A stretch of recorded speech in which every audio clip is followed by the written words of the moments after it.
I'm a survivor. I was taken away from my parents at the age of 6. And I was put into the residential school where I literally cried when I saw my parents go away after the government came and took me.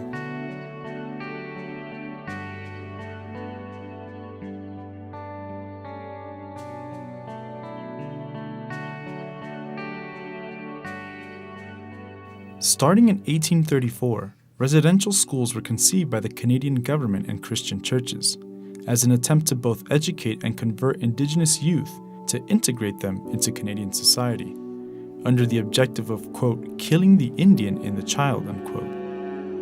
We've lost every identity to the point of becoming very dependent on somebody else. We've lost our independence. We've lost our language. We've lost our value systems. We've lost our who we are, to think like who we are. And that's the impact of the residential school. So how do you do that? Well, you remove them from their parents. You punish them when they speak their language. You punish them when they try to run away from school. It was mainly a lot of physical abuse, cultural and spiritual abuse, sexual abuse, worst of all. And they kept us there and they said, okay, you got to learn our way. And that totally changed who we are. An estimated 150,000 First Nation, Inuit, and Métis children attended residential schools. For 150 years in Canada, the government had a policy of trying to assimilate Native children, Indigenous children in Canada, so they would kill the Indian in the child. That was the objective.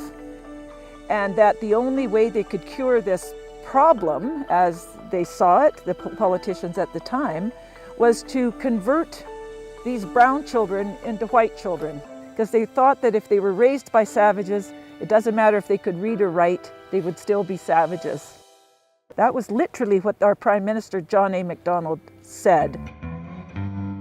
All of this came to light in the early 90s, and many court cases were started as a result of that. A truth commission was established to give a voice to the thousands of victims. It was kept secret for many, many years. Most Canadians that are non-Indigenous weren't aware of this. It was the saddest, darkest, most unknown chapter in Canadian history. But with the Truth Commission, everything went public. Public meetings were held across the country. Private meetings were also held to gather stories about the truth of what happened to children in these residential schools. But the important question is then, what do you do about the truth? How can you restore respectful relationships? How can you improve relationships between Indigenous peoples in Canada, either among ourselves, with our neighbors, or the rest of Canada? So instead of following British common law or French civil law in terms of constructing this settlement, we went to Indigenous legal principles, and that's where the magic happened. In colonial law, the only remedies we could have gotten for the survivors would have been money. Money for physical damage, money for sexual and psychological damage. End of story. But their priorities were healing, being able to tell their story, what happened to them. They wanted to respect those who had passed, who had never had any kind of recognition. So they wanted commemoration. They wanted apologies. They want to tell what's happened to them and how they feel about it. We found that in our work on this case. People would line up by the hundreds in front of the microphone because they wanted to tell their truth. And that's so important for people, because until you can tell your truth, you can't take the next step. It's very, very important because it's a healing experience. No longer can you or should you internalize the harm.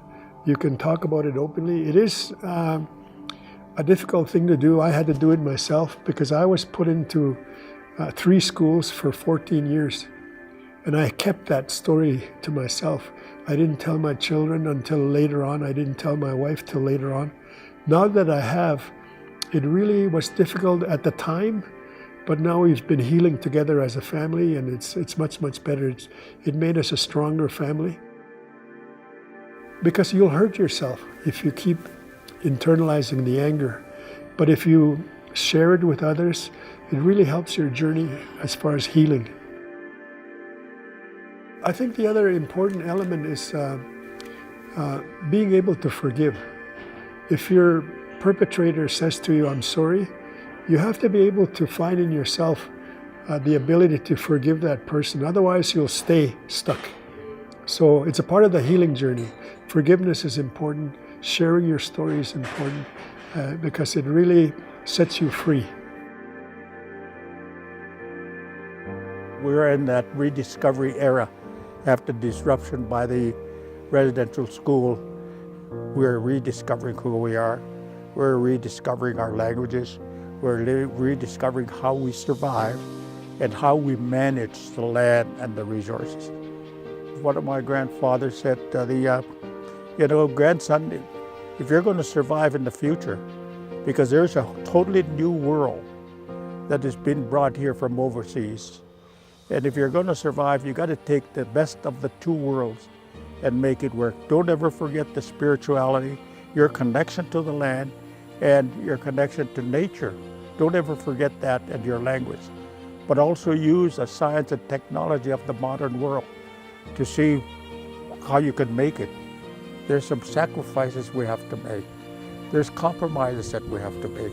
And there are bridges that we have to build to make sure that we establish a respectful, mutually agreed, harmonious relationship so that we can make sure that we protect whatever we have to continue to give life.